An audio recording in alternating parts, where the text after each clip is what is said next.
your legacy. Hey, I'm Pastor Tim Breen, and I'm lead pastor here at First Reformed Church in Orange City, where we are taping this edition of Core40.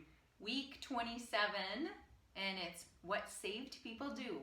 So Yes. It's the second one on that. Yeah, so we're in phase 6 of 8, and we're continuing to think about why Christians act the way they do, why they have the priorities that they have. How has the Bible helped to inform and inspire people in the church down the street from you, and this church, in churches on the other side of the world? Why do we do the things we do? We don't act in the same way as people outside the church do.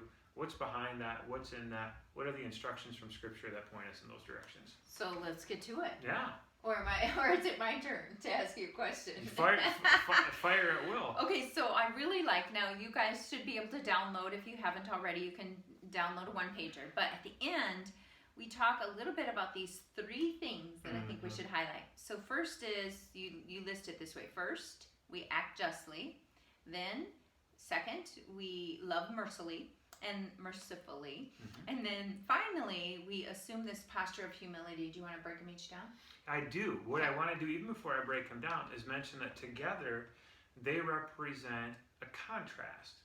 So if you read the verses that precede Micah 6:8, Micah is asking kind of these rhetorical questions. What will please God? What will make God happy? How can I be right with God? And ultimately, where he comes to is what does God require? And if you know anything about religion in the ancient world, you know that's a tough question to answer in some ways. Because first of all, there wasn't just one God that they worshiped, there were multiple gods. And second, gods could change their mind, they could act in ways that were loosey-goosey, they could be really, really demanding one day, and then the next day not care at all. You especially see this among the gods of the Greek pantheon, but it happens with the Canaanite gods as well too. You never know how to stay on God's good side.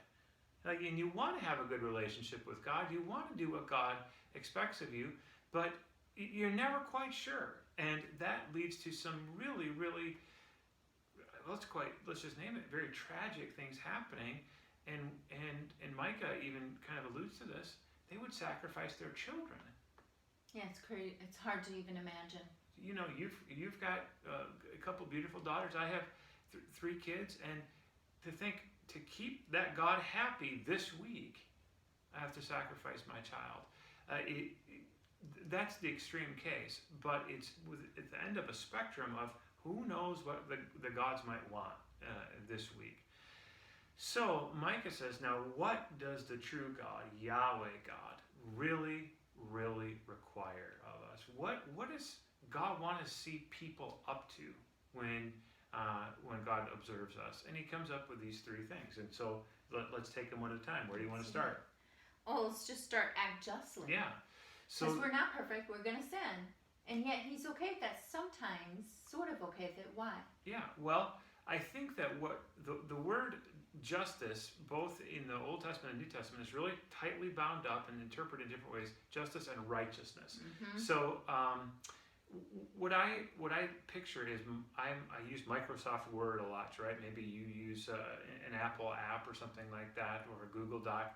There's always this little button for right align, left align, and then justify. Yeah. And justify means that all of the columns are in alignment. So the text goes all the way to the left edge, all the way to the right edge. So things are straight, things are in alignment, things are justified. The word justify or righteous, right aligned, correctly aligned, means to be in alignment with God and with one another. And that means things like economic fairness and sharing and not oppressing, and to advocate for those who are without power. And this is one of the things that the minor prophets, remember Micah is a minor prophet, but people like Amos are really interested in as well, is that there is no longer oppression of the weak by the strong. There were these power dynamics so that the kings could do anything. And you look in the Bible at the story of Ahab and Naboth from 1 Kings, for example, just one of those models for how the powerful could do whatever they wanted to the weak. And he says, no more of this. Let's treat each other with dignity. Let's stand up for people who need to be advocated for. Let's get in the way of people who would hurt and harm the weak. So that's what justice means. And Mike says, God, what does God require? God requires you to stick up for people who need to be stuck up for. All right. So that's the justly thing. Okay. So how about love mercifully? Yeah, love mercy, love mercifully. You know, the Bible is different in a lot of ways from other kind of law codes that were written in ancient times, and Jesus talks about this too. You know, there would be this tendency toward kind of revenge and reciprocal conflict toward one another. So if you, let's just say, you run over my tulips, I'm going to run over your tulips. You steal my cow, I steal your cow. And there was just back and forth kind of acts of revenge and retribution on one another. What stops that cycle? The only thing that stops the cycle is mercy. When you say, okay, I probably deserve to get you back, Nikki, for that, but I'm not going to. I'm going to give you mercy. And so if there are people who had great debts that they could not pay, to act mercifully to those people. If you really did have a bone of contention with someone and you wanted to fight back at them, to say, I'm going to lay down my arms and I'm going to forgive you. And that would have seemed kind of in this dog-eat-dog world really, really out of the norm. But God calls people to just live with mercy toward one another. Yeah, to say it's okay. Let love and let kindness and forgiveness take the place of constant warfare. Okay, well, they're both hard to do, but let's put another one on. Yeah. So, assume the posture of humility. Yeah. Walk humbly with your God. And this is maybe the easiest to understand and the hardest to do.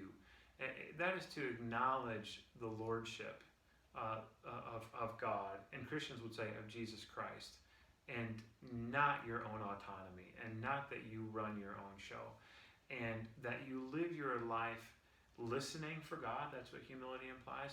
You live your life in obedience to God. You live your life seeking the things that God seeks after, and recognize that you don't know it all. You don't have everything perfectly planned.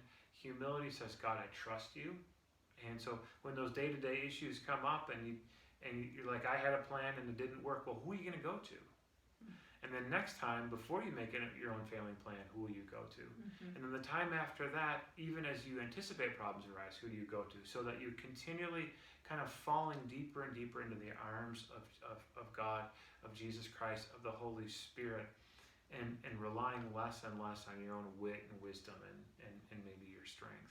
Does that make sense? Yeah. Yeah, it's all very good. I'm going to take us back to sort of how you led. So I think you said something about, what makes us different. And there are a lot of really wonderful people doing these things that are not Christians. Right. So there's yet another element, and it's got to be where your heart is while you're carrying out these things. Like it's your desire to do God's work. Yeah. It's baffling to me how we do our best to be examples of Christ because we're Christians, but we're still going to screw up. We're not going to do all these things, and we're still His. Yeah, well, absolutely true that there are a lot of non-Christians who behave a lot better than a lot of Christians do. And I think that maybe my understanding is God is at work in their lives. Is it the kind of thing where they do that unto salvation? No, we talked about that last time. They can't do that enough to be saved. But God cares about non-Christians too, and God cares about what non-Christians are up to. And in some ways, those people who do not have a claim of Jesus' lordship in their lives behave in ways that are more becoming of a follower of Jesus than the people who love the label and love the title, go to churches like this, but don't live with humility before God. They live with pride, who do not practice justice, but instead are out for their own economic gains and their own power plays, who do not love mercy. They instead even within a church, want to get back at other people all the time, and they're always kind of got some bone to pick with someone. And that you've just raised a really fascinating point. Why is that, and what does that mean? And I think Christians have a lot to learn. We do, and it just seems like once you go through that really deep into your faith and you're totally all in with Christ, everything is for Him. Everything, what you do is not for yourself. So you're not desire. Your desire is for Him. Everything is focused on Him. Yeah, it no longer becomes an obligation. It becomes an act of love. It becomes just how can I thank Jesus? Well, I can't write Him a check. I can't. So I'm going to obey Jesus by loving in the same way that He did to the kinds of people that Jesus loved. Yeah, and we can just cut this out because I can't seem to stop today. But there's also this place where when you accept Christ in, literally He's in you then. So you're changed, and you start to then behave differently, and you can't help it. Yeah. You cry. Like I've seen people that have come to their faith at 30, 40, 50, and like they talk to me later and they're like, I'm bawling all the time. I'm like, it's compassion and I love it and it's sweet. It's like you can't help it. You become soft and sensitive to the things that break God's heart as well, and that's a prayer that I try to pray a lot. I'm getting very personal here, but God, make me want the things that you want. God, make me sad at the things that make you sad. God, give me a sensitivity to be not okay with the things that you are not okay with, when otherwise I just wash my hands. Yeah. And that's a dangerous prayer to start wanting the same level of sensitivity and the same level of sort of commitment that Jesus and the Father have. But if we ask for it, I think He's willing to open that to us. I think so too. All right, we have given you a lot. So we will see you next time on Core40. Peace out.